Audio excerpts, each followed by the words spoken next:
Headlines प्रायोजक राम बंधू spice mix, झटपट बनवा, टेस्टी खा।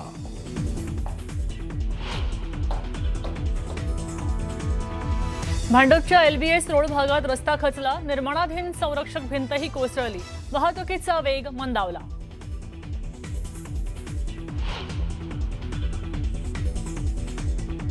ठाण्यात गेल्या 5 तासात 66 मिलीमीटर पावसाची नोंद। पूर्व द्रुतगती मार्गावर पाणी साचल्यानं वाहतूक कोंडी, राज्यपालांनाही वाहतूक कोंडीचा फटका।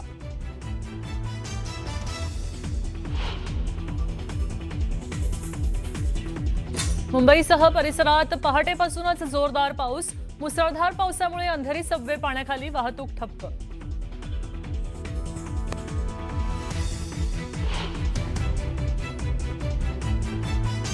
नालासोपाऱ्यात मुसळधार पावसामुळे रेल्वे ट्रॅकवर साचलं पाणी, रेल्वे ट्रॅकवर पाणी साचल्यानं रेल्वे वाहतुकीला फटका बसायची शक्यता।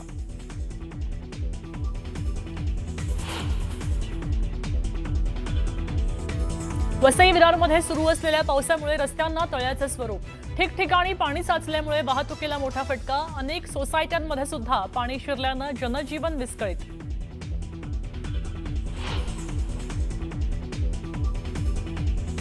नाशिकच्या कॉलेज रोड भागात हॉटेलवर झाड कोसळलं, झाड कोसळल्यानं कॉलेज रोड परिसराकडे जाणारा मार्ग वाहतुकीसाठी बंद।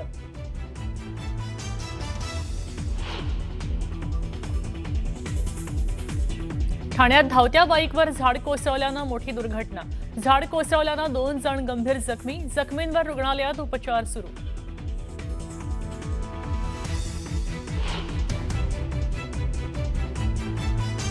मुसळधार पावसामुळे लोणावळ्यातलं भोशी धरण ओव्हरफ्लो, गेल्या 24 तासात 121 मिमी पावसाची नोंद, राज्यातल्या विविध भागातनं पर्यटक दाखल।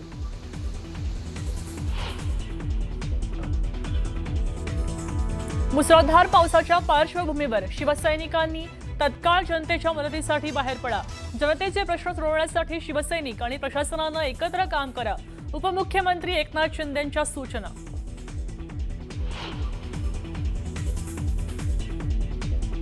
उद्धव ठाकरेंचे उद्या दादरमध्ये रामरक्षा आंदोलन, उद्धव ठाकरेंकडून उद्याच्या आंदोलनाचा टीजर जारी, मोठ्या संख्येनं उपस्थित राहण्याचं आवाहन।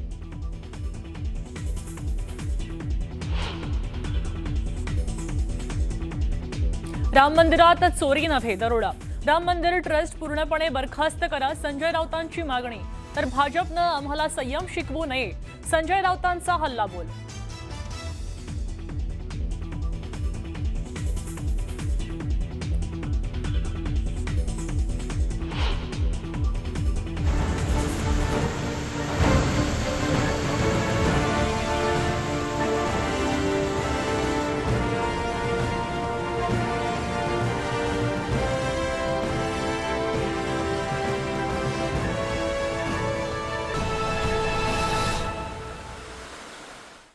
गेले 4 दिवस मुंबई आणि मुंबईच्या उपनगरामध्ये जोरदार पाऊस पडतोय, त्यामुळे बऱ्याच ठिकाणी सखल भागात पाणी साचायला सुरुवात झालेली आहे। पावसामुळे काही अपघात सुद्धा होत आहेत, काही ठिकाणी सबवेमध्ये पाणी शिरलेलं आहे, अंधेरीला सबवेत पाणी शिरलेलं आहे, तर दादर फुल मार्केट जवळ झाड कोसळलं होतं, त्याचबरोबर ठाण्यात सुद्धा एका ठिकाणी झाड कोसळलं होतं।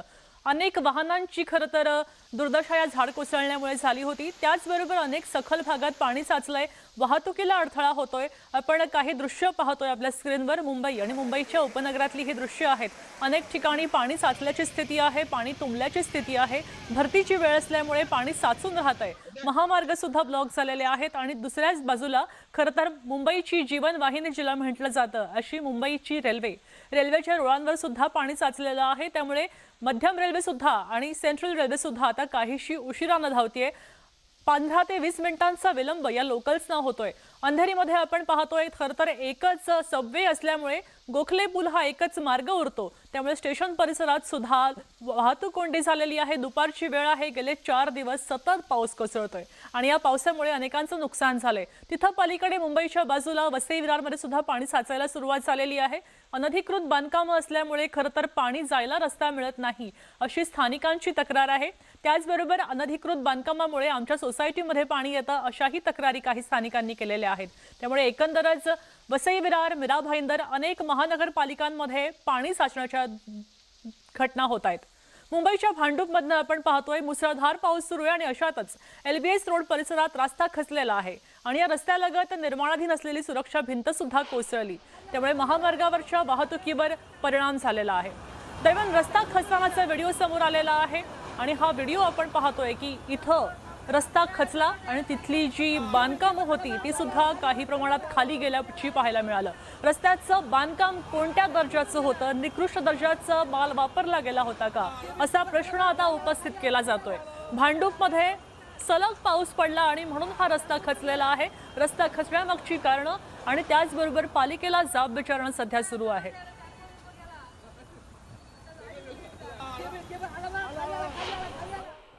खरं तर 2 ते 3 दिवस झालं मुंबईसह उपनगरामध्ये पाऊस अक्षरशः कोसळतोय। उपनगरामध्ये तर अक्षरशः हाहाकार माजलाय। तुम्हाला ही ताजी दृश्य दाखवतो। अतिशय भयावह दृश्य आहेत। पाहू शकताय तुम्ही, एक फुटपाथ आहे, एक भला मोठा फुटपाथ आहे। अक्षरशः LBS रोडला लगतच हा फुटपाथ आहे आणि या फुटपाथवर एक बस स्टॉप देखील पाहताय। अक्षरशः बस स्टॉप देखील खचलेला आहे आणि एक मोठा भाग या फुटपाथचा खचलेला आहे। आपल्यासोबत काही इथले नागरिक देखील आहेत, आपण त्यांच्याशी देखील बोलण्याचा प्रयत्न करूया। आपण इथे काय ही घटना घडलेली, अतिशय खरं तर भयावह दृश्य आहेत। एक बस स्टॉप जो आहे तो या फुटपाथवरती अर्धा खचलेला आहे। जर या बस स्टॉपवरती नागरिक उभे असते, त्यांचा जीव गेला असता तर जबाबदार कोण, असा प्रश्न देखील इथे निर्माण होतोय। काय आपण पाहिलं इथे, आपण प्रत्यक्षदर्शी आपल्यासोबत आहेत। इथे विकासकाची इथे पायलिंग चालू होती, इथे गाड्या काही उभ्या होत्या। आता ती गाडी बघितली असेल तुम्ही, परंतु ते विकासकांनी जो पायलिंगसाठी जो खड्डा घेतलेला त्याच्यामुळे ती माती धसलेली आहे। माती धसल्या कारणाने पूर्ण स्लॅब, जसा कोकणाचं पूर्ण दरड जेव्हा पडते आणि तो पूर्ण रस्ता खचतो तसा जवळपास रस्ता खचलेला आहे। या रस्त्याला आपण पाहिलं की बाजूला एक बस स्टॉप देखील होता।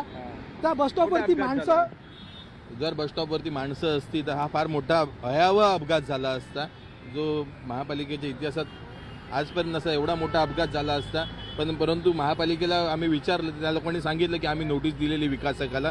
आता या विकासकावरती कारवाई तर देखील झालीच पाहिजे आणि ज्या प्रशासनाच्या अधिकाऱ्यांनी ज्यांनी दिरंगाई केली असेल त्याच्यावर देखील कारवाई झाली पाहिजे। विकासकाला कोणत्या प्रकारची नोटीस दिली होती हे आता महापालिका सांगू शकते। आपल्यासोबत महापालिकेचे इथे काही अधिकारी देखील आहेत।